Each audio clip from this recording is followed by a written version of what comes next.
Okay, so here we are at the 4 bells for workout at home number 7. So this is actually the beginning of our new 6-week cycle.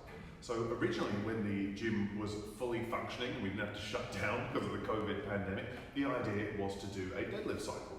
But of course, a lot of our members, and for anyone else watching at home, the reality of having a barbell with a lot of weight available to you at home is kind of diminished greatly for a lot of people. We do have some members who are very lucky to have full gyms, but for the majority of people at the gym, they're at home with limited equipment. So I think a deadlift cycle might be a bad idea in the interim, but for this next 6 weeks, we're really looking to see how out of this 6-week cycle where we're all going to be stuck at home together, is how can we see some progress at the end of it.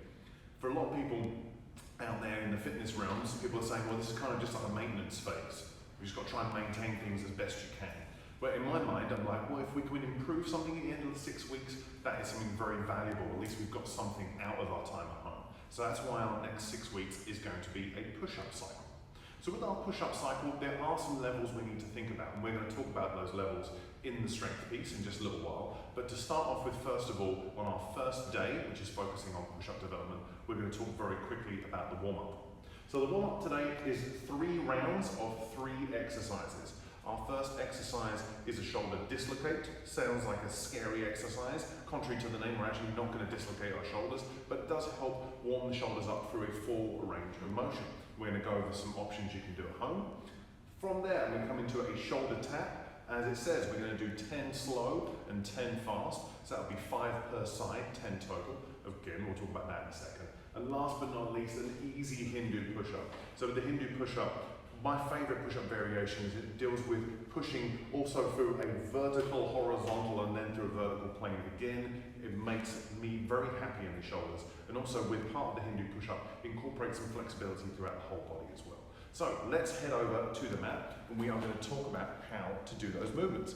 So when it comes to the shoulder dislocate, essentially, this is like the mantra of what we have to think about over the next few weeks is, what can I use at home?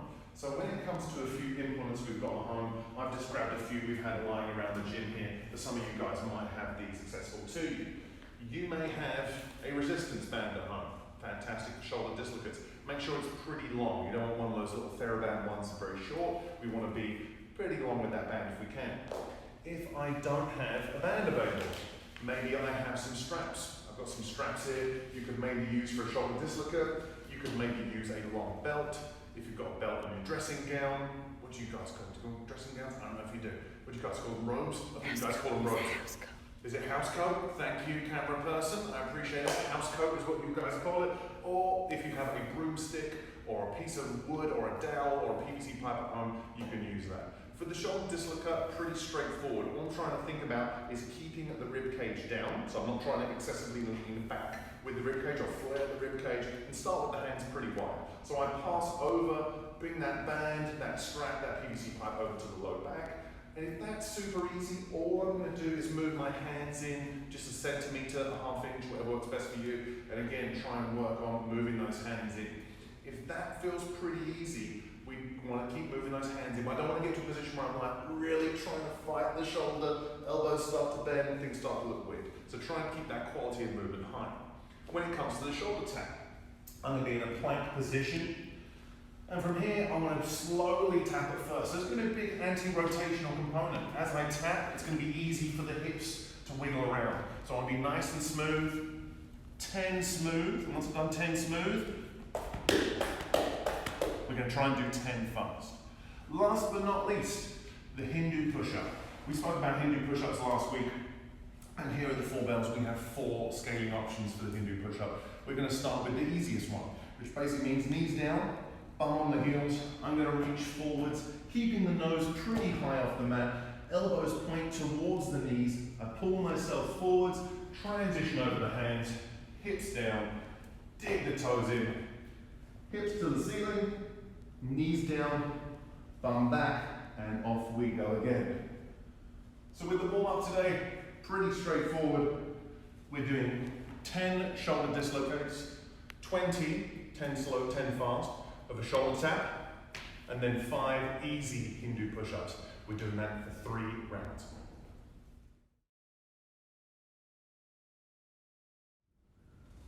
Okay, workout from home number 7, it's the strength piece. So there's a little bit of testing to be done. So it really depends on where we are with our push-up journey, depending on how we should be approaching this strength piece. So as we've done before in the past with push-ups, we kind of put people into 3 different levels, depending on where you are with your push-up journey. So level 1, if you can kind of follow me over to this whiteboard very quickly. With level 1, our intention is to get a push-up. With level 2, our intention is to get more reps if we already have a push-up on the floor. I'm trying to increase my muscular endurance. And level number 3 is to try and get the very coveted one-arm push-up if we can. So what I would say, when we're looking at today's strength piece and we're going across our 6 sets that we're doing, is that depending on what level you are, there is some different testing to do. So if you are level 1, you're trying to get your first push-up on the floor, the idea is we'll be doing scaled push-ups where I am going to do 5 to 10 reps. The idea should be I'm trying to get 10 reps every single time, but if I can do 8, 9 and 10 and they're pretty easy, then I should be trying to get my reps a little bit closer to the floor each time. So we're going to talk about some scaling options for that in just a second. If I'm level 2, my first set should be how many reps can I do in a row right now. So don't worry about the rep scheme as it is. The first set should be your test set. How many reps can I do on the floor right now? And then we can retest that in 6 weeks' time. Once you've done your first set, the next 5 sets are going to be somewhere between 5 to 8 reps of a push-up on the floor. And again, we're going to talk about push-up variations for you, depending on where you are in just a minute. Last but not least, level number 3, the one-arm push-up. We're going to talk about some one-arm push-up variations. And again, just like level 1 today, over the first 6 sets, you're trying to find what is the most difficult variation for you of a one-arm push-up, where I can do 5 reps per arm, and every rep is crispy and delicious. I don't want sloppy reps, particularly when we're working on something very intense like the one-arm push-up. So we've got 6 sets to do today. Each set is 2 minutes and 30 seconds long. Once I've done my push-up work, we are then going to do the YTWIIWTY, an exercise in scapular retraction, or as we like to call it, the yitty witty. That's what we're going to do today for our strength piece. So let's talk very quickly about those levels and those options available to us. So if we're in level number 1, I'm trying to get my first push-up available to me. Well, as we spoke about before, those push-up positions shouldn't really change dependent on what kind of scaling level you are. So hands should be shoulder width, I should be externally rotating. Imagine I've got a bar, I'm trying to bend that bar. And regardless of whether I'm on the floor or I'm on a bench or I'm on a box, we're trying to keep that tight push-up position to try and protect the shoulders as much as possible. So let's say, for example, I do my first set at home, because we know if we're at level 1, we're trying to test. I'm going to do my first set at home. Maybe this is on the edge of the couch or something nice and firm. I set up my push-up position, bottom of the palm rests against the edge of the object I'm doing, and I do my 10 reps, and all 10 of my reps are super easy. When I come into set number 2, I'm now going to try and find something a little bit shorter. So if you're at home and you haven't got many things around you, you're going to have to try and get a little bit inventive. Is it another stair down on your stairs when you're at home? Is it a stack of books? Is it a stack of cats? What is available to you, and how can you make it more challenging? You are going to have to get inventive, kids. Again, a little bit shorter doesn't mean that rep scheme changes, and doesn't mean the quality of the rep changes. If we're into level 2, you may find that there's the regular push-up is pretty easy for you. So maybe you're now trying to increase push-ups in a different variety of push-up. It could be, for example, a diamond push-up, which puts a little bit more emphasis on the tricep. So again, the first set is pick the variety you're going with. Is it a regular push-up? Is it diamond? Whatever it may be. And then our first set should be a test. Maximal reps in a row. Of course, always making sure that every rep is as beautiful as it can be.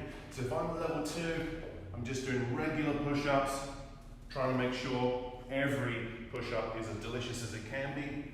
First set is the test set. Last but not least, if I'm doing level 3, my one-arm push-up variation, it's first of all about trying to test that water. Very similar with level number 1, where as the 6 sets go on, I'm trying to find what is the more intense version of this. You have to find that for you as well. So there's multiple different ways to scale the one-arm push-up. I always say to people, it's about finding the one you have the most resonance with, which one makes you feel like the most comfortable and where you feel like you can progress the best. So the 2 easy versions when it comes to the one-arm push-up is picking one arm, let's say to start off with obviously, and then slowly moving that hand further and further away from the center of mass. Once I can comfortably do 5 with the hand out to the side, it's now starting to bring that hand closer and closer and closer to the hip. So you could start when you're doing your first 5 per side with maybe the hand just extended slightly on the fingertips. And then the next set, I bring the hand out a little bit wider, maybe I widen the base with the feet. And then as the sets go on, I'm just bringing that hand a little bit closer, or maybe just slightly closer to the hip. And I'm still trying to put that emphasis on that one arm. So I'm not letting the elbow flare, I'm not sacrificing the range of motion, I'm still trying to keep that shoulder over the hand. So, if we're at level 1 and level 3, we're trying to find as those 6 sets go on, excuse me, what is my scaling level? And if I'm level 2, the first set should be a test set. Last but not least, Y, T, W, I. Get something nice and soft on the floor, rug, towel, mat, whatever you've got. And we're going to go over these 4 positions very quickly. So, with the Y, it's the Y in YMCA. I lift up with the hands, hold for 5, 4, 3, 2, 1. For the T, squeeze the shoulder blades together, hard as you can, for 5, 4, 3, 2, 1. For a W, bring the elbows down, hands up, don't shoot. 5, 4, 3, 2, 1. Hands behind you for the letter I. Lift those hands up, feel the lats engage. 5, 4, 3, 2, 1. And then we just go back down the way we came. Letter I for 5 seconds. W for 5 seconds. T for 5 seconds. Y for 5 seconds. And then we're done. And if you want to, and that's super easy, you can add some small plates into the mix. Or if you don't have plates, maybe it's a can of beans, or maybe 2 friendly cats. And that's the strength piece.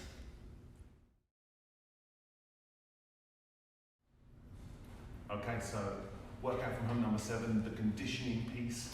So with our conditioning piece today, pretty straightforward, and I would imagine that most people can do this at home, regardless of the amount of space you have available to you. So it's something I've been putting a lot of effort into, is making sure the people who have gyms at home are accounted for, and also for you guys who don't have gyms at home, maybe just training in your living room, you guys are accounted for as well. So today kind of encompasses something that everybody can do, regardless of your situation.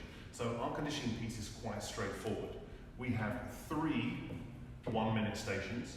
We are doing these 3 1-minute stations for 5 rounds. So it's a total of a 15-minute workout today. 3 times 5 is 15. Each minute is 45 seconds of work, followed by 15 seconds of transitioning to the next station. So the idea is to try and work consistently throughout 45 seconds, and then take those 15 seconds, take a few deep breaths, and move into the next exercise. So our first station is going to be plank ups, our second station is bear crawling, and our third station is tuck V-ups. So with the plank up, let's talk about how to do that with a little mat over here. So the plank up is a fantastic exercise. Not only helps us work on core strength, but also tricep extension, get a little bit spicy for the shoulders as well. So when it comes to the plank up, all I need is something just to soften the elbows, should I get tired and end up accidentally slamming my elbow into the floor. So I'm going to start in a plank position. Feet are going to be a little bit wider than normal, because I know as I'm moving up and down my levels, those hips are going to want to move around, so I need to widen that base of support. Elbow comes down, hand comes up, hand comes up. I then start with the next side. Elbow, elbow, hand, other side, elbow, elbow, hand. All I'm trying to do is minimize the wiggles as I come up. We've got to minimize those wiggles as much as possible, trying to make sure we can move for 45 seconds continuously. So next, excuse me, bear crawls. With the bear crawl, it's great when we're in the gym. We've got loads of room to bear crawl everywhere. You can go lengthways in the gym, you can go widthways, but at home you may not have that space. So what I would recommend is find somewhere. I guarantee if you look hard enough, there is somewhere you can do bear crawls. Maybe it's in the corridor leading between your living room and the washroom. Maybe it's in front of the sofa in your living room. Wherever it happens to be, find 2 markers, make them, is this the beginning and end of a hall?